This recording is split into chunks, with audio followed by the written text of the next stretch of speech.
Fala, Divergente! Sejam todos muito bem-vindos ao nosso encontro de reforço, hoje com um tema muito especial, que eu tenho certeza que muitos de vocês entraram aqui por conta disso, que é em relação a questões financeiras, a problemas financeiros, né? E hoje nós vamos falar muito sobre isso. Por que ainda você não rompeu esse teto? O que está pegando aí no meio do caminho que ainda está te travando? Mas antes de começar, me fale aqui se você está me vendo e me ouvindo bem. Coloca aqui no chat para que a gente possa deixar tudo perfeito para que vocês possam ter a melhor experiência por aqui. E hoje quem está comigo aqui é o nosso ilustríssimo doutor Elton Euler. Muito obrigado por estar aqui, Elton. Seja muito bem-vindo. Eu te ouvindo aqui, você falando enquanto sobre um tema super especial. Eu pensei, é bem especial mesmo. Talvez, não é? Talvez um encontro sobre um tema muito importante, necessário, desejado. Porque especial. Quando ela começou especial, eu pensei, ela vai emendar, porque ele é um especialista em dívidas e viveu endividado muitos anos. Nós temos aqui uma pessoa que é a prova viva, que dá para sair do outro lado. Membro VIP do Serasa por um tempo. Com vocês, doutor Elton Euler. E aí, Cida, você já deveu? Vamos começar logo assim. Muito. Você tem lugar de fala? Eu tenho. Nossa, muito, deveu, muito, assim, muito. De sujar nome, essa Sim. coisa toda? Sujou o nome dos outros já? Dos outros, não. Nunca fui para esse lugar. Eu sempre me ferrava muito, mas dos outros, não. Eu tive esse cuidado. Mas muito, já chegou a época de tipo, caramba, já tô negativa. Eu ficava assim, onde que os juros vai ser menor? No limite da conta, no cartão de crédito, deixa eu pensar aqui que eu vou fazer aqui. Você chegou no nível de fazer conta ainda, que tem um nível que é depois desse. Aí você nem olha mais. Você não olha mais porque você olha para fazer uma conta e você descobre outra conta e aí fica aquele negócio assim. Eu lembro que quando eu fui resolver minhas dívidas, eu não tinha clareza de quanto eu devia. Eu tinha largado a planilha para trás. Não que isso seja motivo de orgulho, é só como foi a minha história. Eu vivi aquele momento de... Não é necessariamente fugir da dívida, é por um tempo acreditar que você não vai dar conta de pagar. Uhum. Porque tem aquela dívida que você olha e fala, putz, vai demorar.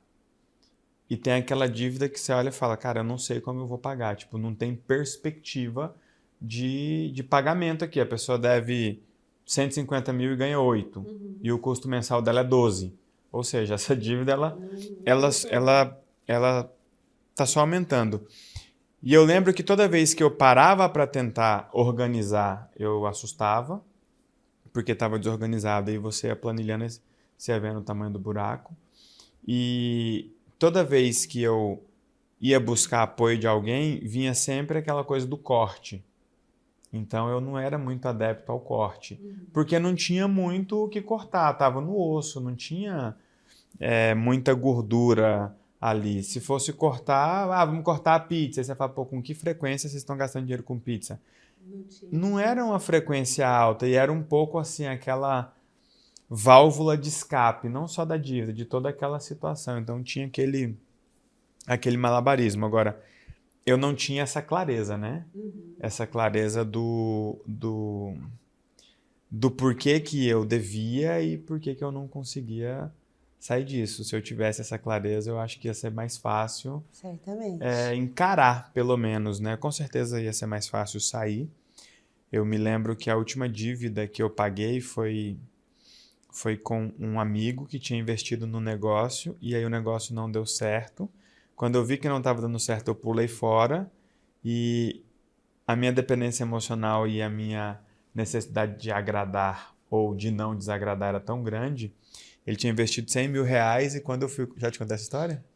Quando eu fui contar para ele que eu ia sair do negócio, eu me senti um traidor, aquela coisa toda. E aí eu falei para ele, cara, eu tenho duas opções para você. Ou você fica com a minha parte, ou eu saio, você sai também, eu devolvo o seu dinheiro. Aí ele falou, mas como é que você vai devolver? Eu falei, um dia eu devolvo o seu dinheiro. E aí é o preço da dependência emocional, porque eu cheguei em casa e contei para minha esposa que eu tinha assumido um compromisso de devolver 100 mil reais para um cara que tinha investido no negócio e o negócio tinha dado errado. Aí ela, tipo assim, além do tempo que a gente perdeu com esse negócio, todo mundo assumiu o risco, você foi o cara que mais trabalhou nisso e a gente ainda assumiu uma dívida de 100 mil reais, tipo um dinheiro que a gente não tem, que a gente nunca tinha visto. Isso mostra o quanto o débito material, né, aquela dívida material que é a que a gente vê, esconde um débito emocional. Eu não dei conta de chegar para o cara e falar, cara, você investiu, você me viu trabalhando aqui, eu não fiz outra coisa da minha vida nesse período se não trabalhar nisso tudo, mas o negócio não deu certo, então paciência, né? Fui covarde ali, muito covarde. E eu não tinha esse entendimento. Então, acho que dá para a gente começar fincando a bandeira de que dívida é igual doença, tem uma utilidade. Eu já ia te falar, já ia entrar nessa questão. Qual é a utilidade desta dívida, né? O que está por trás de tudo isso? Essa é a pergunta que todo mundo faz. Eu confesso que por várias vezes eu já tentei montar algum tipo de matriz para a pessoa colocar a doença dela, o problema dela, a dívida dela e falar, eu achei a utilidade. Só que não tem matriz para isso, porque a dívida ela pode ter a mesma utilidade que uma doença. E muitas vezes a pessoa pode, inclusive, ir trocando. Uma hora está doente, uma hora está endividada, outra hora está acidentada. E aí você tem aquela pessoa que está sempre alimentando aquela utilidade. Você está trazendo essa situação e eu lembrei de uma aliada que me mandou no direct. Exatamente uma situação assim. Ela está há 2 anos aqui com a gente, tem vários celebres, ela mesma trouxe.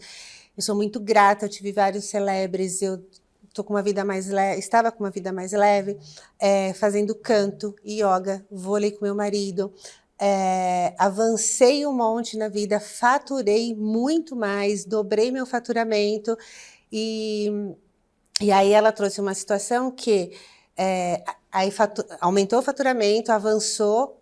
Um sonho dela era fazer uma cirurgia para colocar prótese, né, silicone.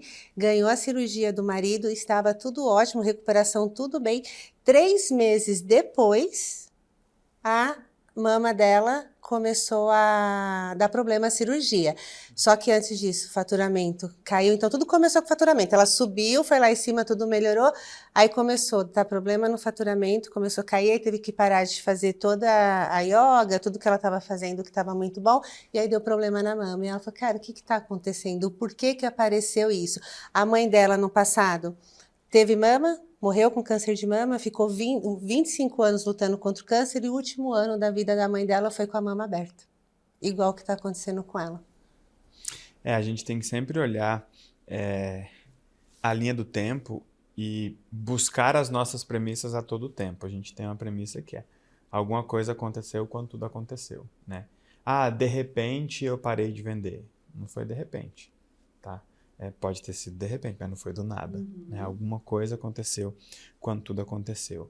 Quando a gente olha para dívida, a gente consegue trazer 2 grandes, vamos chamar blocos de utilidade ou 2 grandes funções que aí você consegue entender de que lado você está e como você está usando isso para ter aquela utilidade específica.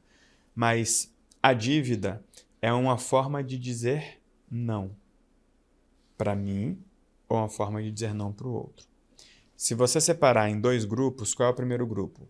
A pessoa que está usando a dívida para prender alguém. Então eu estou dizendo, você não pode ir, você não pode ser livre, você não pode gastar seu dinheiro com você não pode gastar seu dinheiro sem culpa, porque olha como eu estou. Então eu vou ficar sempre te mostrando como eu estou, sempre te mostrando o que eu estou passando toda vez que você estiver tentando algo, porque inconscientemente ou conscientemente eu acredite que você me deve algo, que você tem uma pendência comigo, ou o contrário, você também pode acreditar nisso.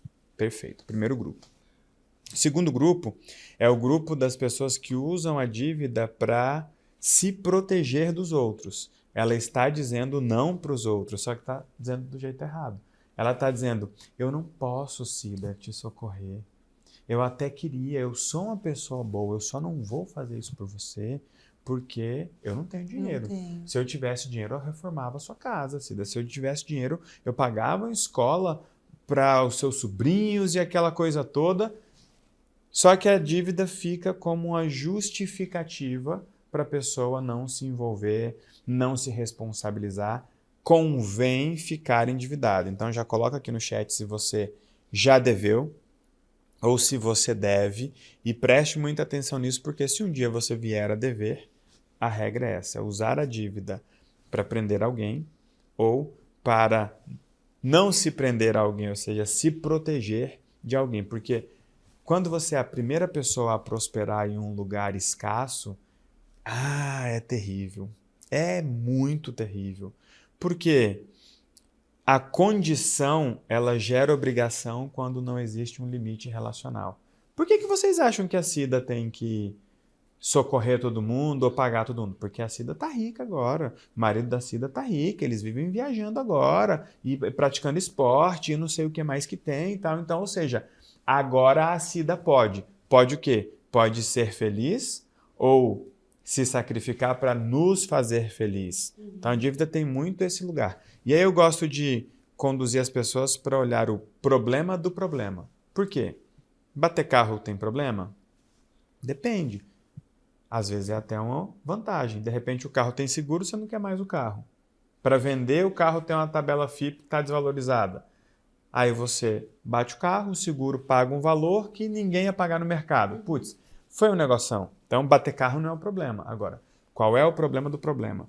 Outro dia nós tivemos uma pessoa no Ponto Cego que ela falava, poxa, meu marido vive batendo carro. Aí eu, tá, mas qual que é o problema? Aí ela já entregou logo, o problema é que eu que tenho que resolver. Eu falei, por quê? O carro tem seguro? Tem. Mas qual que é o problema? É porque tá no meu nome. Aí eu falei, ótimo, passa pro nome dele. Se você passar pro nome dele, não bate mais o carro. Mas aí tem aquele padrãozinho controlador narcisista que, tipo assim, como assim ele vai resolver sem mim? Né? Ou como assim ele não vai precisar de mim? Aí ainda dei uma dica para ela. Eu falei, então, muda. Coloca a internet no seu nome. E aí, gente, é só a gente olhar as pré-quedas e entender que a previsão, ela fica clara quando você entende a repetição. Ela tem um padrão controlador em que o narcisismo dela faz com que tenha que ser ela a resolver o problema. Então, o marido, quando cria o problema, o chefe, o cara na rua, está fazendo um favor para ela. E se não for eu, o mundo para. Então, enquanto ela tiver aquele problema, esse cara vai fazer esse favor. Pode ser bater no carro ou a internet dando problema, ela tendo que sair lá do trabalho dela, e aí vai na companhia, e aí chega lá, é mal atendida, ou o sistema cai, aquele rolo todo, porque fica dentro daquilo que ela precisa, permite e prefere.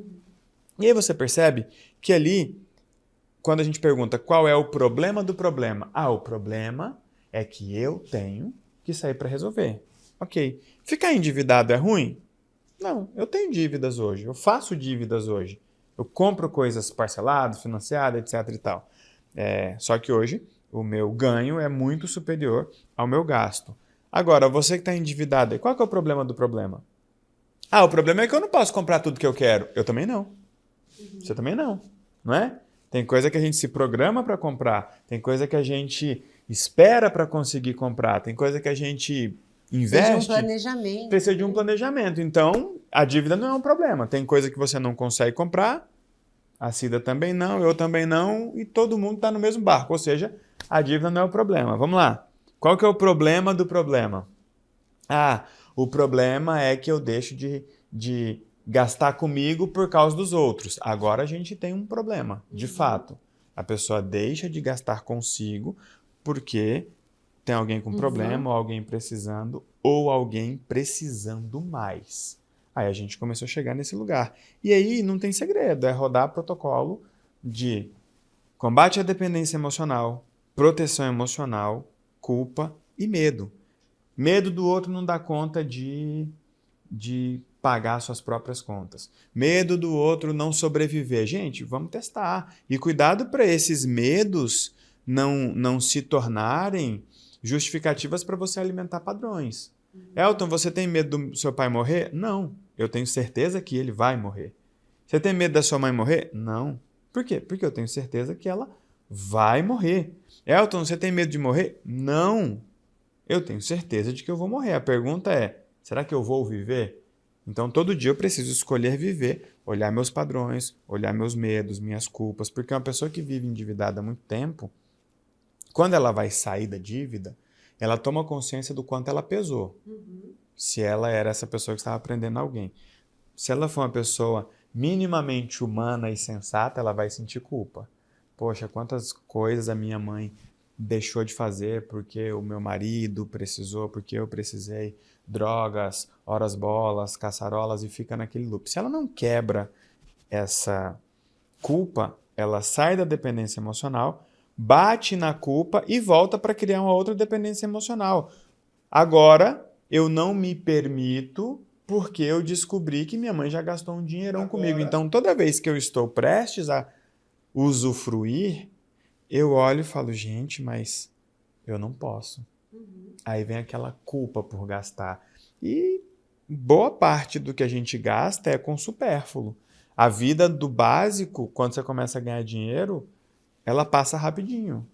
É verdade. E eu me lembro de várias situações que eu vivi, né? Até a primeira vez que a gente foi para Disney, a gente não conseguiu curtir, né? E assim foi, nossa, era uma viagem que a gente estava planejando, e aí foi chegando perto, foi quando o dólar começou a bater R$4, eu falava, justo a minha vez, aquela loucura, mas beleza, vamos lá, vai ser uma viagem, a gente vai contar aqui, mas vai dar tudo certo, e nós fomos, quando chegou lá a gente não conseguia curtir, né? E aí falava, o que está acontecendo, né? Também não tinha todo este conhecimento, hoje é muito claro, a gente entende isso com muita clareza, mas principalmente, por exemplo, mais que meu esposo, tinha a culpa de estar lá e os irmãos, a família, não terem a mesma oportunidade, né? E aí quando a gente... E gera contraste, né, Cida? Sim. Porque quando você está ali vivendo o problema com a pessoa, você se acostuma. Ah, toda hora um precisa do carro do outro, um precisa dormir na casa de outro, um paga a conta do outro, um que cria o filho do outro.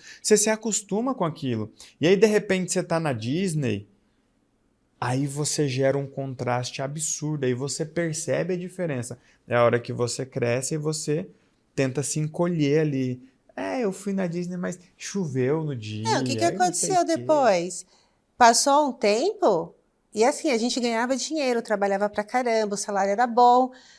Pra onde que vai? Não sei. Aí tem que tirar o filho da escola particular que estudava, que era tipo, essa escola era muito boa, queria muito que ficasse lá. E aí começou a faltar. Falou, opa, peraí, agora? Tem que dar um passo atrás. Tira da escola, coloca numa mais barata. Aí você começa a fazer adaptações, né? E ainda não entendia de fato. Mas tudo vinculado a essa questão do contraste. Aí eu tinha esse justificativas. É quase um pedido aqui. De desculpa, Exatamente. Né? Gente, olha, eu nem tô rica não, olha só, meu filho até saiu da escola. E a gente acaba fazendo cortes visíveis. Olha que a gente vendendo hambúrguer no prédio. Uma justificativa. Total. Né? A gente, beleza, vamos lá, vamos fazer dinheiro, aquela coisa toda. Mas vamos entender que toda demora nos resultados esconde a espera nas relações, mesmo para você que está saindo da dívida. Para você que está endividado, a dica que eu dou hoje é sem pressa. Sem pressa. O credor vai esperar. É o banco. Gente, não perca o sono por causa de banco, por causa de imposto, por causa de coisas com o governo. Isso aí você vai resolver. Uma hora resolve. Perca o sono com alguém que pode morrer ou te matar. Se ninguém vai morrer e se ninguém vai te matar, opa, peraí. Não perca o sono. Porque muitas vezes a sua energia tem que ser utilizada para construir alguma coisa que vai gerar resultado e que com esse resultado você vai pagar a dívida. Não espera pagar a dívida para empreender, por exemplo, para montar um negócio, para começar a fazer uma renda extra. Começa agora. Tem gente que fala que o meu primeiro milhão é fake, ou foi fake, ou era fake. Porque quando eu vi 1 milhão, se eu não me engano foi 1.060 e poucos reais na conta, eu devia um caminhão de gente. E eu não sabia quanto era. Um pelo outro, Jordão, eu devia mais de 300 mil. Ou mais, só para o meu amigo ainda devia 100, né? Só que quando eu saí eu parcelei, então quando eu fiz 1 milhão mesmo, eu só devia 80 para ele. Mais um carro que eu tinha que pagar, e o cartão de crédito da sogra, e 5 para um amigo, um negócio de um plano de saúde que estava atrasado, uma bagunça. Mas para mim foi importante não só ver 1 milhão na conta, mas me tornar uma pessoa capaz de gerar um volume de dinheiro daquele. Então, quando eu vi aquele dinheiro, eu falei, opa, peraí, agora eu vou começar a pagar o pessoal. E aí eu já tinha comprado o carro, eu já tinha viajado para fora e ainda devendo esse meu amigo. Ele viajava comigo para todos os lugares. Se eu ia comprar um negócio na Apple, eu lembrava dele. Tipo, nossa, se ele ver que eu estou comprando isso aqui. Só que eu tinha um combinado com ele. Então, meu combinado com ele era pagar R$2.000 por mês e quando as coisas melhorassem, eu ia quitar. E eu não tinha entendido ainda que era o momento de quitar. Mas foi uma decisão muito acertada que eu tomei naquele momento de quê? De chegar e falar, poxa, peraí, deixa eu me priorizar. Quem eu tô devendo já está esperando e vai ter que esperar. Não adianta. Você vai receber, mas você vai ter que esperar. Então, eu aprendi a dever. Eu aprendi a não perder o sono por causa da dívida. Ah, Elton, mas é que eu odeio dívida. Aí você está endividado? Tô, então você não odeia. Não vem com essa conversa. É melhor você botar a cabeça no lugar e dizer, olha só, se alguém vai ficar sem dormir, é você que deixou seu dinheiro comigo. Então agora é o seguinte, eu tô trabalhando, eu vou te pagar, mas não é agora. Só que para isso, você tem que rodar um protocolozinho, tirar essa pessoa do seu núcleo. Elton, como é que eu vou tirar uma pessoa do meu núcleo se eu devo ela? Fazendo com que essa dívida seja só material. Olha, eu não te devo favor, eu não te devo satisfação da minha vida, eu te devo dinheiro. E o combinado vai ser assim, eu vou te pagar daqui 1 ano. Devo, não nego. Devo, não nego. E pago quando eu puder e agora deixa eu construir a minha vida para eu conseguir te pagar. Ah, Elton, mas você está andando de carro novo todo para me sentir melhor, para eu conseguir fazer mais dinheiro, para eu te pagar mais rápido. Porque não adianta você chegar e falar, vou pegar todo o meu dinheiro para pagar a dívida. Peraí, se surgiu um negócio no meio do caminho, se surgiu uma ideia. Então, gente, coloque a dívida no plano de vocês e tome cuidado para não fazer dessa dívida ou do pagamento dessa dívida uma prioridade absoluta. Não que a dívida tenha que ser a última coisa que você vai fazer, mas a regra de que primeiro a dívida para dormir em paz e etc e tal, não existe. Quer dormir em paz? Rode seus protocolos, limpe seus núcleos e faça com que aquela dívida financeira seja só financeira. Esconde o débito emocional. E aí, quando você for negociar com a pessoa, se tiver débito emocional ali, ela vai começar a jogar na cara. Ah, mas eu fiz isso, eu deixei de fazer aquilo, não sei o que, não sei o que, não sei o que. Opa, então vamos tratar toda essa expectativa, toda essa transferência de responsabilidade, de peso e de culpa. E você tem protocolos, você tem Pensa Comigo, você tem aliados para isso, para chegar e falar, agora eu só te devo esse valor. E acabou. Ah, mas eu não vou te amar de novo. Essa é uma escolha sua, você tem esse direito e não vou te obrigar a me amar e não vou me obrigar a não te amar só porque você não quer me amar. Tá tudo bem, o que eu tô te dizendo é, eu te devo X, eu não posso pagar agora, eu vou pagar em tal data. Ponto. Porque a gente precisa começar a tirar da mão das pessoas o controle da nossa vida. E dizer, olha, tô pagando minha dívida aqui, você paga a sua dívida aí. Por aí vai. Tá? Então, para mim, esse é o caminho de sair da dívida. O seu plano perfeito tem que contemplar a construção de algo que vai pagar essa dívida, pode contemplar pagar a dívida, mas não pode ser só isso. E aqui também tem um ponto interessante, né? Teve uma aliada que me procurou desesperada, bem desesperada mesmo, em frangalhos, assim, eu acolhi e tal. E sabe quando você perde a dignidade? Você já está mais que no fundo do poço? E aí ela olhava, ela está 2 meses só na aliança, né? E ela olhava e falava assim, mas é tudo muito difícil. Então, aqui no degrau da postura, ela ainda estava só no de reclamar. Advogada, mas não queria mais advogar. Na pandemia, gastou o que tinha de reserva. Veio, daí depois teve um câncer. Aí perdeu tudo, né? Aí teve que tá morando com os pais de 80 e poucos anos. E aí, desesperada, em frangalhos e tal. E a questão e que não dava para fazer nada por conta da questão financeira, né? E olha que doido. Não é verdade, né? E olha que doido dela, falava assim para mim. Nem morrer eu posso. Eu falei, por quê? Porque eu só posso morrer depois que meus pais morreram. Eu falei, mentira. Isso é mentira. Mentira, é mentira. Eu falei, mentira. Eu falei, olha só como que você tá. Porque se você quisesse morrer, você morria, né? Mas o que eu queria trazer aqui? Porque às vezes as pessoas estão em algumas situações, e claro, quando você está dentro do problema fica tudo muito difícil, né? E aí onde entra o apoio do grupo e tudo mais. Ela não queria mais advogar, ok, eu estou naquela situação, tá bom, eu preciso gerar algum tipo de renda, o que eu vou fazer aqui? Então, aqui eu acho que está muito também, a gente precisa olhar para essa questão da capacidade. Beleza, eu ainda não estou onde eu quero, não é este o emprego que eu quero, mas eu preciso dar este primeiro passo. E aí vem também de encontro com uma situação que aparece muito em me procurar esses dias, falando, eu já resolvi um monte de coisa, lancei o meu curso, mas ele ainda não está me gerando renda. Gente, não é do dia para a noite. Quanto tempo você demorou para se lançar na internet e ser quem você é hoje? Acho que quando a gente olha para esse lado e a gente entende que existe um tempo para as coisas acontecerem, é importante. E esse tempo precisa ser respeitado, você precisa saber qual o tempo das coisas. Então, olha, ô Cida, eu tô grávida, mas é que eu não tenho condições de esperar 9 meses. Então, aborta.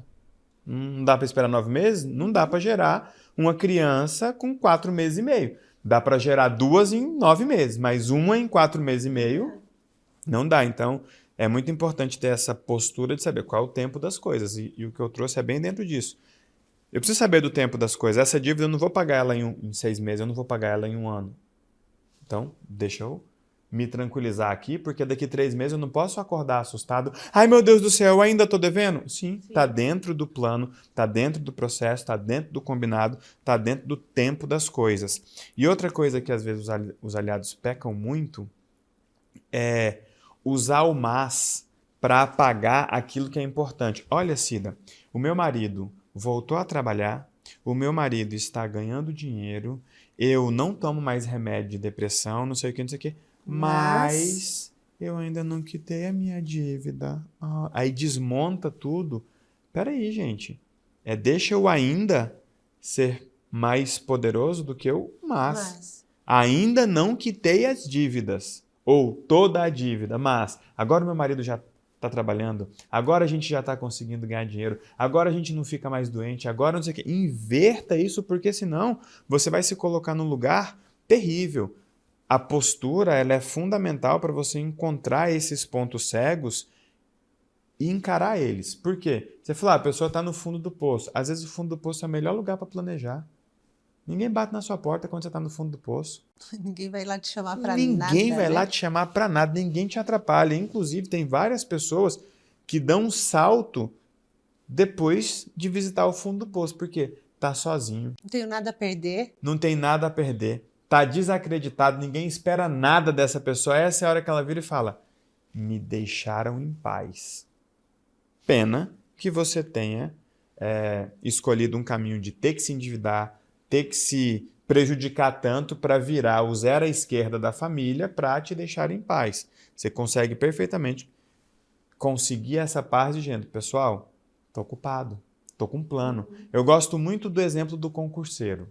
Como o concurso público no Brasil é um negócio que todo mundo acha que é uau, o atestado de sucesso social ali, se você falar que está estudando para concurso, todo mundo te deixa em paz. Esse é um plano que é aceito. Existem outros planos que eles não são aceitos. Mas tem que ser importante para você. Esse é o seu plano. Cara, só quem tem que gostar do seu plano é você. Tem muita gente que demora a agarrar o plano e se comprometer com unhas e dentes porque ainda não conseguiu as assinaturas suficientes. Parece que é um deputado buscando apoio na assembleia da sua própria vida. Cida, eu vou me separar. Você poderia assinar aqui que apoia essa minha decisão? Que apoia esse meu projeto de lei para a minha própria vida?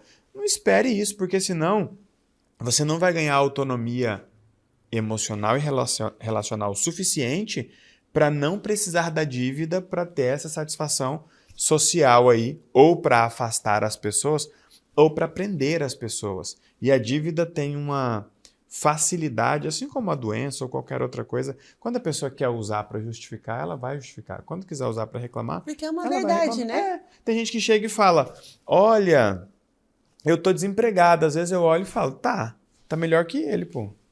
Por quê? Ele tá no emprego. Como ele tá no emprego, ele não vai ficar recebendo proposta todo dia. Agora, o desempregado, ele vai para um lugar, ele vai para o outro. Você pode ter vários empregos. Você pode ter um emprego num dia, no outro dia você ter outro emprego. Ou você pode, inclusive, criar seu emprego. Ah, mas é que eu não gosto mais da advocacia. Quem disse que você precisa gostar? Você não precisa gostar de cachorro-quente para vender cachorro-quente. Você precisa gostar de dinheiro, não é? Exatamente. Falou em cachorro-quente, olha a boca dele. Mas eu não preciso gostar. Ah, é que eu não gosto mais da advocacia. Você gosta de quê? Ah, é que eu gosto de dança. Tá, deixa eu ver seu corpo. Não vai rolar. Dificilmente você vai ganhar dinheiro dançando com esse corpo aí. Vai ter que advogar. Pelo menos por um tempo, para depois ganhar um dinheiro e montar uma escola de dança ou coisa do tipo, mas contratar pessoas para serem os professores. Contratar pessoas para serem os professores e tal. Então, gente, vamos manter a postura até que o resultado venha e com a postura certa, você encara a dívida.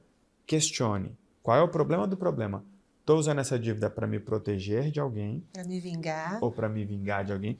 Ou é para mim, ou um escudo ou é uma corda. Ou você está segurando alguém ou você está se protegendo. Ah, Elton, mas e quando eu estou fazendo isso comigo mesma, comigo mesmo? Ótimo, se você é o problema, conversa com você mesmo e resolve isso aí. Protocolo de culpa. Protocolo de culpa, gente. Vamos colocar um pouco mais de praticidade nas coisas. Quem é a pessoa que você gostaria que resolvesse a sua dívida? Ah, é que eu não tenho dinheiro nem para comer. Quem está te dando de comer? Sabia que Deus pode ser o motivo de você estar endividado? Sabe a coisa do Senhor proverá? Você está aí esperando. Deixa eu ver se o Senhor vai prover mesmo. Deixa eu testar Deus. Deixa eu ver se Deus está me vendo. Senhor, olha aqui, ó, não veio nenhum cliente na minha loja. Senhor, opera um milagre. Aí Deus não está operando milagre. Essa pessoa está testando Deus.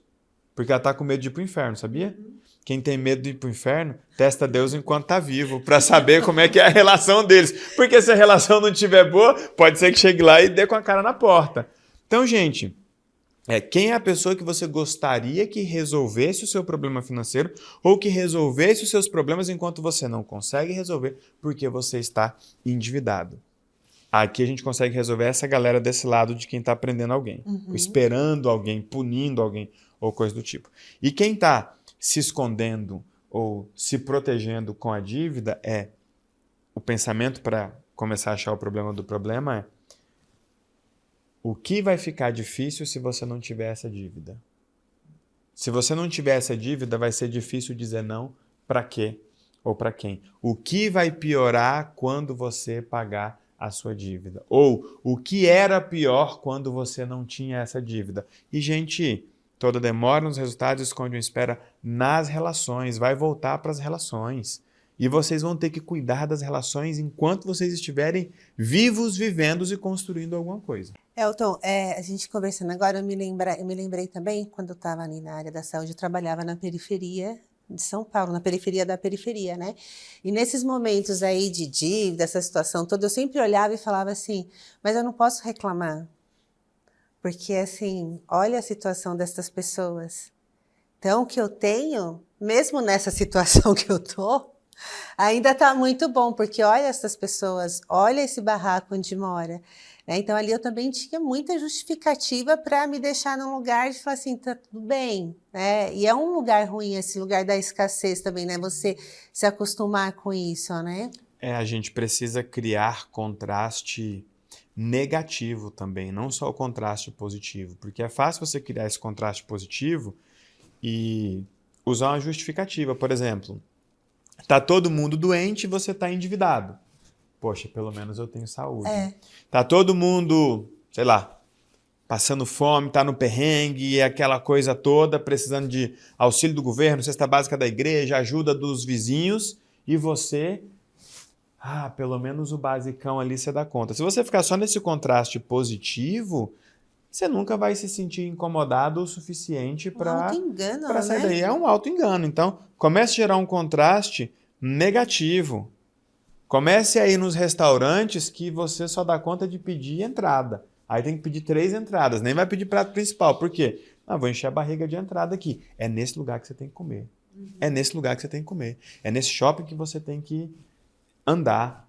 Comece a trocar os caminhos aí do teu Uber, os caminhos do teu carro, para você começar a olhar umas casas que você se incomoda de não conseguir morar nelas, ao invés de ficar seguindo por uns caminhos em que você só olha umas casas em que você se orgulha de não ter que morar nelas, sabe? Guardadas as devidas proporções, é tipo assim, vá no quadrado da moda em Milão, que aí você vai se sentir pobre.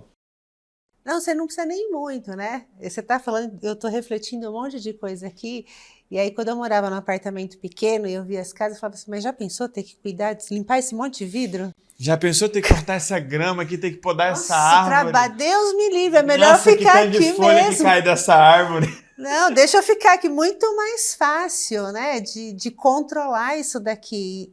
E agora olhando é muito triste isso, né? É triste isso, gente. E assim, cuidado, porque você pode ter se acostumado com essa realidade de endividado. E aí você vai dando essas justificativas que os outros vão dando. Ah, não. Eu lembro que quando surgiu o carro de 4 portas, o meu pai falava um negócio que aquilo ficou marcado para mim.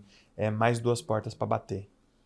Porque ele odiava que o povo batia a porta. E aí, às vezes, aí carro velho, você ia na estrada de chão, aquela coisa toda, aí a porta fica... Aí com 4, mais 2 portas para bater. É aquilo, cara. Tipo assim, poxa, segurança lá em casa tem 3, babá tem um monte, empregado tem um monte, a folha de pagamento lá, acho que vou ter que fazer festa de final de ano para os empregados lá de casa. Porque, gente, é tanta gente antigamente, eu ia falar justamente isso aí. Nossa, mas deve dar um trabalho para limpar essa casa aqui, hein? Esse monte de vidro aqui. Esse monte de vidro, esse monte de grama, esse monte disso. A gente precisa tomar cuidado para que esse estado prolongado não altere a nossa percepção das coisas. Então, gente, tá endividado? Ninguém precisa saber. Basta as pessoas que forem consultar seu nome. Pare de ser aquela pessoa que precisa ficar mostrando para todo mundo que não dá conta. Que não dá conta. Deixa as pessoas estiverem tentando. Tem uma história que eu conto da minha relação com o Renato, que nós demoramos, Cida, uns 2 meses, acho que mais ou menos isso, para descobrir que o outro não tinha dinheiro. Eu lembro disso. Ou quando eu ia lá na sua casa, lá, não sei o que vocês achavam de mim, mas... Eu não gostava dele, viu, gente? Ela não gostava de mim, ela foi a última a ceder. Mas, tipo assim, quando eu chegava lá, eu era o cara, ninguém sabia que... eu não tinha um puto naquela época e endividado, aquela coisa toda. E na minha cabeça... E o Renato do outro lado fazendo de tudo. Fazendo de tudo. Pra tentar disfarçar. Pegando o carro de um. Era tipo assim, bicho, vamos fazer alguma coisa, porque o Elton tá vindo aí. Então, assim, dada a nossa postura. A gente mentia, a gente fingia. Não, eu mostrava aquilo que era conveniente para mostrar. Se eu chegasse, vamos fechar um negócio nós dois, porque eu tô com um Uno velho lá que o banco tá tentando tomar. Sai fora, né? O cara vai querer assinar um contrato comigo de 50 mil reais? Se o carro que eu andava valia 15 e valia 15, mas tinha débito e não sei o que, não valia os 15. Ele não ia fechar. Então, seja reconhecido pela sua postura, pelo seu plano, não pelo seu estado. Não deixe as pessoas te olharem de um jeito ruim. Não se mostre de um jeito ruim. Porque, gente, tem uma coisa que encanta, é postura. Gente, postura é um negócio que convence qualquer um. É verdade. Então, gente, tenha postura. Até porque esse estado e esse estágio aí não vai ser para sempre, pô. Não vai ser para sempre. Então, pare de ficar dando justificativas. Melhore sim a sua roupa. Melhore a sua imagem. Melhore o que você come. Pare, já falei para vocês, pare de usar copo de extrato de tomate, de requeijão. Compra lá, nem que seja um baratinho, compra um jogo. Tô usando um exemplo aqui que talvez não seja um problema que você vive, tá? Mas você consegue imaginar que às vezes as pessoas elas se mantêm num lugar para alimentar ou justificar aquele estado e se manter ali. Uhum. Então, peraí, pô, deixa as pessoas verem que na sua casa tem mesa posta. Não é um aparelho de jantar, um negócio. Eu adoro ver gente mala acachambrada no Ponto Cego, no Resgate dos Otimistas. Mala o quê? Mala acachambrado. É aquela Vocês pessoa... sabem o que é mala... Eu não sei o que é mala acachambrada. É aquela acachambrada. pessoa que se arrumou e tá ruim ainda. Ah, tá. É o Elton nas palestras do passado. Era um trem mala acachambrado. Era uma camisa da Renner, não sei o quê. Uma bagunça. Mas você viu o quê? Cara, eu tava dando o meu melhor ali, pô. Às vezes o cara vem e você vê que o paletó tá desalinhado, não sei o quê. Mas o que ele fez? Ele pegou o paletó. Postura. Ele pegou o paletó. Daqui a pouco o paletó já tá mais alinhadinho. Daqui a pouco... Ele não cedeu. Ele não veio com a camiseta do Batman e uma calça jeans velha, ele se arrumou para estar naquele lugar. Postura, ele deu o melhor dele. Então, cara, vocês só vão me ver dando o meu melhor. Isso é fato, isso é fato. E aí a gente vai melhorando, vai melhorando, vai melhorando. Mas dívida, esses dois caminhos. Tem coragem de parar de exigir das pessoas amor, cuidado, reconhecimento e honra em forma de socorro? Tem cuidado, aliás, tem coragem de não depender de estar mal para dizer para as pessoas que você não pode priorizá-las? Deixe as pessoas verem seu plano. Está endividado? Mostra o plano. Não adianta você mostrar a carteira, mostra o plano. Mostra o plano. Ah, meu plano é empreender, meu plano é ser o primeiro milionário da minha família, meu plano é ir para Disney. Então, uma coisa que é chata, mas que é boa, é viajar. Por que é chata? Porque no fim das contas, quando você vai olhar qualquer conquista, ela é fugaz, ela é volátil, ela é volúvel, é um troço que no fim das contas... Igual carro. Eu sou apaixonado por carro, mas é só carro. Outro dia, porra, eu venho trabalhar num carro de R$1 milhão. Só pra trabalhar. Cara, dá pra vir num de 150, né? Porra, o Corolinha ali, ó, quebra nunca e tal. Mas ganha um significado quando eu conto pra mim mesmo a história do que eu tive que viver pra conseguir comprar aquele carro. É igual a viagem. Você pega a Disney. Cara, é um parque. Mas tem um encanto, tem uma história, tem uma superação para você chegar lá. Só que você não precisa esperar chegar no carro de R$1 milhão e nem na Disney, pô. Qual que é seu próximo passo? Tem gente que não conhece a praia, pô. Tem gente que não conhece um país no exterior, não foi nem na Argentina. Porra, põe no plano. Põe no plano, porque você vai começar a ver que várias coisas não cabem. Aí você fala, poxa, mas é só a Argentina. No fim das contas vai ser só. Sempre vai ser só. É só a Argentina, é só a Disney, é só uma Ferrari, é só um peito novo, é só uma casa nova. É só. Mas para você que se construiu para chegar lá, aí não vai ser só. E não deixa para curtir só a Ferrari. Comprou HB20zinho novo ali? Celebra, gente. Celebra, porque perrengue a gente está sempre mostrando. Celebra. Fui promovido, eu estou ganhando quanto a mais? R$350. Celebra. Alguém te disse, você merece mais. Celebra. Mudei para o bairro melhor, Cida, mas é o condomínio mais simples. Celebra, pô. Celebra. Eu sempre falo isso para os aliados, para os anfitriões, porque às vezes a gente fica esperando um grande, né? O resultado grandão, o final. Isso. E aí já aconteceu tanta coisa e você não está olhando e dando importância, porque justamente essas que não são pequenas coisas que são importantes que vai te levar lá, que vão te animar, pô. Aquela coisa que vai te animar. Nenhum carro que eu comprei tirou de mim um sorriso que o A5 preto que eu comprei tirou. Quando aquele cara ligou aquele carro, que ele fez o barulho dos carros que eu via e sonhava em ter. Quando eu era moleque, eu não consegui disfarçar o sorriso. E eu dei um sorriso de felicidade, assim, que a Emily olhou e falou assim, já comprou. E o cara também olhou e falou assim, já comprou. Vendeu. Já comprei vários outros carros, mas nenhum extraiu de mim o sorriso que aquele extraiu. Então, gente, viva o progresso. Viva o progresso. E não adianta. Muitas conquistas pequenas você vai comemorar enquanto você não saiu da dívida ainda, pô. Eu fui pra praia, eu tô no cheque especial. Mas você foi pra praia, velho. Nessa hora aí, ó, curta a praia, pô. Dê conta de curtir a praia.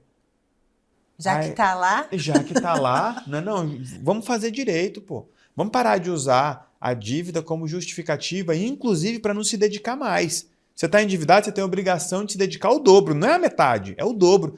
Não, se der que eu estou endividado, aí não é problema de resultado, é problema de postura, pô. Porque quando a pessoa chega, tá vendendo um brigadeiro, tá vendendo um livro, tá vendendo uma roupa, tá vendendo o corpo, até a pessoa que tá vendendo o corpo eu respeito. Não, mas eu respeito muito essa. Dá trabalho. Dá trabalho. Isso eu não posso dizer, eu imagino que dê. Eu também imagino, mas eu imagino... Então, gente, vamos encarar os nossos padrões que nos mantêm endividados. Ninguém está endividado à toa. E se tirar a pessoa dali, piora. Quer estragar a vida de um endividado? Paga a dívida dele. Aí olha só essa pergunta.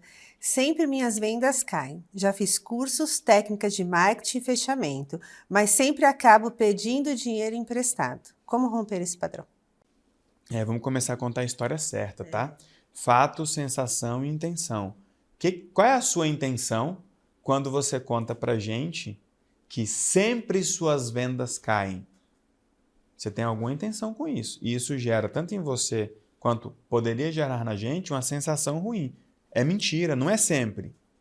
Quando é que as suas vendas caem? Quando é? Primeiro, não é sempre. E aí você pede dinheiro para quem? O que está acontecendo na sua vida e o que está acontecendo na vida dessa pessoa quando você pede dinheiro para ela? Não pede, então. Não pede. E aí, se essa pessoa negar? Ela pode negar? Ah, mas é que ela coloca, às vezes, um pix ali sem eu pedir, Elton. Não, tava lá Antes que eu fui palestrar aqui, a gente fez um encontro com os aliados recentemente, em Teresina. E aí tinha uma mulher lá com problema com o ex-marido e tava com a filhinha lá, super esforçada. E uma outra mulher, uma aliada, as duas aliadas, né? E uma outra dizendo, não, porque o meu pai fica fazendo pix pra mim e etc. Ela falou, então vamos fazer um combinado. Pega o pix dela ali agora. Ela, pra quê? Você não quer esse dinheiro, mas o seu pai não respeita. Ele insistentemente coloca... Não aceita que eu devolva, Não aceita que eu devolva. Tá fácil resolver isso aí. Você pode mudar a chave Pix. Você pode encerrar essa conta, abrir uma outra conta. Ele não vai adivinhar. Pode doar o dinheiro. Pode doar o dinheiro. Foi só que é o seguinte, dinheiro do seu pai você não quer mais? Não, então prova. Ela, como que eu posso fazer isso? Olha só, cada vez que seu pai depositar dinheiro na sua conta, você vai passar para a conta dela. Uma hora seu pai vai perguntar, o que você fez com aquele dinheiro? Você vai falar, doei. Ah, como assim você doou o meu dinheiro? Não, não era seu. Você passou para minha conta, ele era meu e eu doei porque eu decidi que eu não quero depender do seu dinheiro. Eu, inclusive, te contei e você continua depositando. Então, para eu não ficar presa nesse dinheiro, eu doei para uma pessoa. Ele vai continuar depositando ou ele vai parar? Então, não adianta você falar para mim que você não consegue mudar os acontecimentos da sua vida. Prove que você quer mudar esses acontecimentos da sua vida. O que você fez para não pedir esse dinheiro emprestado? Peraí, eu tenho um produto aqui para vender, Cida. Minha venda caiu. Aí eu vou ali buscar dinheiro? Não, peraí, eu vou dar um jeito de vender isso aqui para alguém. Vou vender mais barato, vou vender fiado, eu vou quebrar esse padrão. Uhum. A hora que eu ligar lá, eu não vou pedir dinheiro. Mas a vida é justa. Tudo que acontece é aquilo que a gente precisa, permite e prefere. Se eu não ligar, o que vai acontecer? A pessoa vai ligar. Chegou no dia certo, fez o Pix no dia certo, ganhou um dinheiro no dia certo, bem no dia que eu estava precisando. A pergunta é, você quer quebrar esse padrão? Porque é fácil você reclamar de um padrão que você tem. A pergunta é, você quer quebrar esse padrão? Não pega esse dinheiro, pô. Ah, Elton, o que eu vou fazer? Eu que te pergunto. O que você vai fazer? Se você não tiver essa pessoa aqui para te socorrer, o que você vai fazer? Ah, Elton, então eu vou ter que ganhar dinheiro. Ótima ideia. Ótima ideia. Rodar protocolo, combater a dependência emocional e aumentar a permissão é sobre deixar ir e sobre deixar para ir. O endividado sempre teremos entre nós. Sempre. Às vezes o cara está endividado, eu vou para uma festa, eu chamo o cara. Ai, não, mas venha, pô. Sua dívida não é você, não. Eu continuo te respeitando, eu boto mal fé em você. Pode vir para a festa. Ai, não quero ir. Tá tudo bem, o convite está feito. Certo. A gente está chegando aqui no final, vai ser uma pergunta que está aparecendo bastante, que é até que ponto a herança que uma mulher recebe do pai pode castrar a capacidade de fazer dinheiro do marido? Aí o problema não é a herança ser do pai, é o alinhamento que ela tem ou não tem com o marido. Tem um caso interessante de uma pessoa, eu vou contar num próximo encontro esse caso, prometo. De uma pessoa que ela insiste em manter os padrões do pai e com o pai que ela já sabe. E aí tá arrastando o marido para isso, a ponto do marido ser promovido e no dia de receber o primeiro salário ele descobrir que o contrato que a empresa que ele trabalha tinha com o governo não permite que ele ganhe mais. Então ele foi promovido só nas atribuições, não foi promovido no dinheiro. E aí é aquela pessoa que tá ali, recebe uma herança, recebe um agrado, peraí, se eu quero que o meu marido prospere, eu não posso depender do meu pai. Agora, o pai já morreu. Beleza. Pega essa herança e diz, amor, o que a gente vai fazer com isso? Porque se a mulher ganha 10 mil, o combinado dela com o marido tem que ser 1. Se ela ganhar 10 milhões, o combinado dela com o marido tem que ser o mesmo. Uma vez, logo que a gente mudou para cá, começando a ganhar dinheiro, 1 milhão na conta, e um monte de dívida que eu nem sabia que tanto que era. Aí um dia eu cheguei em casa, morava numa cobertura ali no Aquário, cheguei em casa, o dono da cobertura tinha ido lá em casa, né, conhecer a gente, bater um papo, e aí ele fez uma proposta de vender a cobertura pra gente. Fez essa proposta pra Emily, eu não estava em casa. Quando eu cheguei em casa, ela falou, amor, fulano teve aqui, fez uma proposta, incrível a proposta e tal, e aí ele faz um financiamento direto com ele, a gente vai ficar pagando mais ou menos o que a gente paga. Eu falei, essa conta não fecha. Ah, Elton, mas sua permissão tá alta. Pera aí, gente, não é porque minha permissão tá alta que eu vou pegar tudo que bate na minha porta. Deixa eu entender se esse cara tá me vendendo o apartamento dele ou o problema dele. Uhum. E tal, e tal, e tal. Aí ela virou pra mim e falou assim, nessas horas não tinha os gêmeos ainda. E ela estava bem naquele momento em que, como o Juninho já estava maior, com 5 para 6 anos, estava na hora dela decidir se ela ia ou não retomar o sonho da magistratura. Só que quando ela sonhava com a magistratura lá atrás, até eu queria que ela passasse de cara. Eu queria ser marido de juíza e não negava isso para ninguém. Eu lembro. E sabia que ela seria. E naquele momento já era diferente. Nós tínhamos negócios, os negócios tinham dado certo, tínhamos funcionários, então não era mais assim do jeito que era antes. Então ela estava entrando no limbo dela. E aí eu falei, amor, peraí que não é assim e tal, acho que não faz sentido pra gente agora. E aí ela pensou alto, né? Ela falou assim, nessas horas é que eu sinto falta da minha carreira. Eu falei, por quê? Se você tivesse uma carreira, eu ia chegar aqui e você ia me falar, amor, eu comprei esse apartamento? E eu ia falar pra você, então mora nele. Ah, você é grosso? Não, nós temos um combinado, pô. O nosso dinheiro é nosso. O fato de você ter uma carreira ou de ganhar mais que eu não te daria o direito de chegar e tomar uma decisão que muda completamente não tivesse sido alinhado, não tivesse dado o rumo da nossa vida. Então, é muito sobre o combinado. Herança trava, mesadinha trava, favorzinho trava, socorrinho trava. Por quê, gente? Porque toda demora nos resultados esconde uma espera nas relações. Roda um protocolo de combate à dependência emocional com o teu pai e roda um protocolo de dependência emocional com o seu marido para ver se você confia nele, a ponto de depender dele. Se você não puder depender do seu marido, você vai continuar contando com o seu pai, mesmo com o seu pai já tendo morrido. Mas a gente pode falar depois sobre heranças e favores paternos. Eu tô anotando tudo que você vai prometendo aqui, porque depois o pessoal só fica me cobrando, viu? Tema aí, uma hora sai, né, não, Jordan? A gente está chegando ao final, vou pedir para que as meninas coloquem o link da pesquisa, é extremamente importante que vocês preencham, colocando sugestão de tema, colocando as dúvidas que vocês têm, para que a gente possa deixar cada vez melhor o encontro. Mas só para a gente fechar, Elton, eu queria que você respondesse, e a gente pode já encerrar, até onde a pessoa consegue ir se ela tiver permissão, mas não tem capacidade?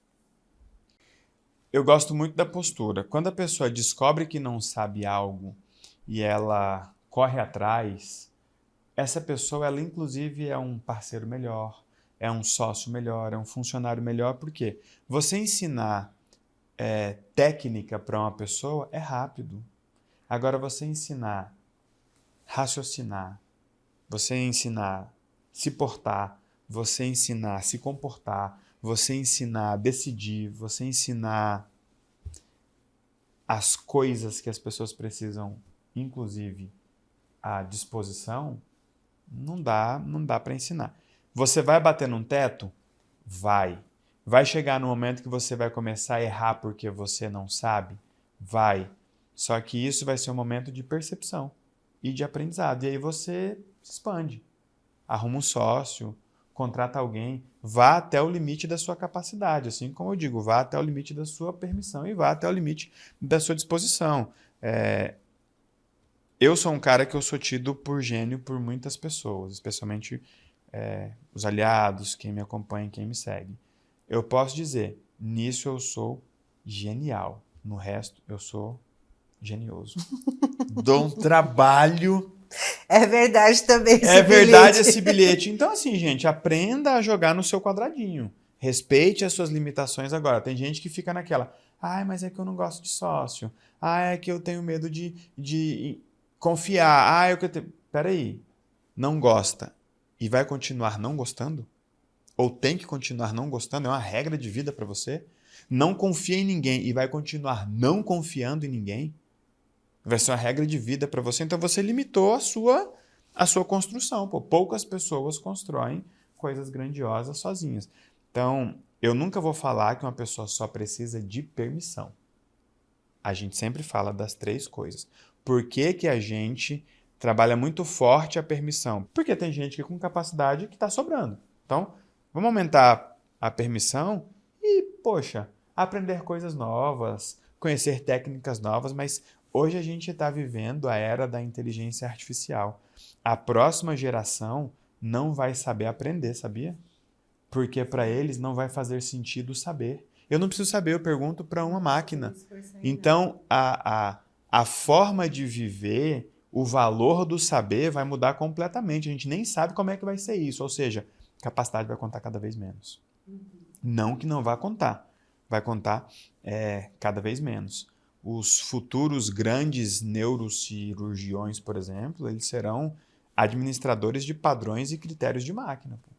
Então, para você ver o quanto isso vai avançar. Hoje, os principais aviões de guerra, por exemplo, eles não são tripulados mais.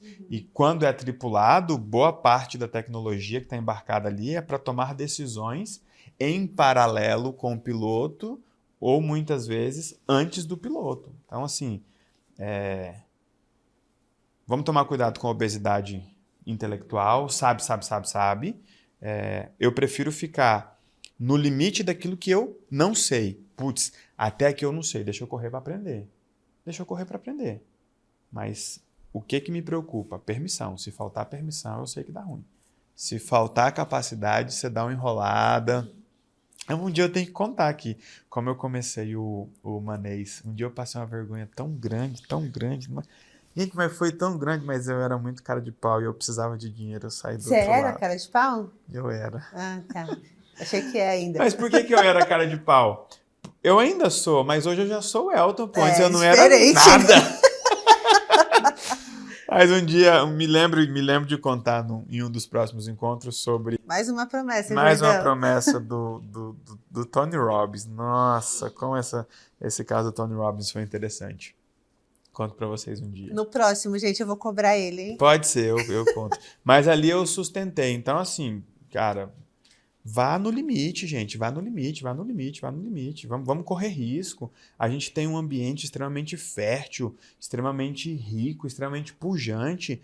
Mas eu errei. Eu também, pô. Você também. A gente se apoia, a gente corre atrás do prejuízo, a gente aprende com aquilo e se organiza lá para frente. Então, eu acho que assim, gente, tá endividado? Tá. Trabalha forte, construa, saia da dívida. Não só saia da dívida, construa patrimônio, construa riquezas. É desse lugar que você está que você tem que planejar seu primeiro milhão, sua família, sua viagem para o exterior. Vai esperar sair das dívidas para planejar uma viagem? Quanto custa planejar uma viagem, Cida? Planejar nada, né? Então dá para planejar endividado? Dá. Dá para fazer plano perfeito com o nome certamente. Sujo? Então você não tem desculpa, sabe? Não tem desculpa. Vá planejar e vá... quero... conhecer a Holanda. Gente, pergunta tudo pro ChatGPT sobre a Holanda. Vai lá no Google Street View e põe o bonequinho lá para andar nas ruas da Holanda. Pesquise lá quanto custa um bom café, uma boa experiência. Se bem que quem tá indo pra Holanda tá querendo bagunça, né? Tô brincando. Vamos encerrar. Gente, vamos encerrar. Elton, muito obrigada. Foi ótimo, de verdade. Anotei aqui todas as suas promessas, tá? Vamos organizar isso daqui. Pessoal, não deixem de preencher a pesquisa. Muito obrigado por vocês estarem aqui conosco, confiar na gente. Foca nos protocolos, em resolver as relações, que eu tenho certeza que você vai sair do outro lado. Obrigada, Elton. Show de bola. E quando sair da dívida, paga um café pra gente, numa boa cafeteria. Né? E se quiser pagar antes de sair da dívida, a gente toma também, não toma, Cida? Toma. Coisa boa, brincadeiras à parte, é sempre um prazer estar aqui orientando, provocando, às vezes trazendo um pouco mais de densidade técnica para vocês. E uma recomendação que eu faço para vocês é: comece a ouvir esses encontros no Viva Voz aí na sua casa, no seu trabalho. Deixe as pessoas saberem o que você está ouvindo e saberem que você está ouvindo. Porque logo elas vão perguntar: por que você está ouvindo isso? A hora que você diz para o seu marido: porque eu quero ser uma esposa melhor para você. A hora que você diz para o seu chefe: porque eu quero ser um funcionário melhor para você. A hora que você diz para o seu sócio: porque eu quero ser um sócio melhor para a nossa empresa, para o nosso projeto. É a hora que você diz para o seu colega de trabalho: porque um dia eu quero ter uma empresa e contratar um cara igual você. Vamos para cima. É pra Beijo, vida. tchau. Porque ela é justa e só está te esperando. Tchau!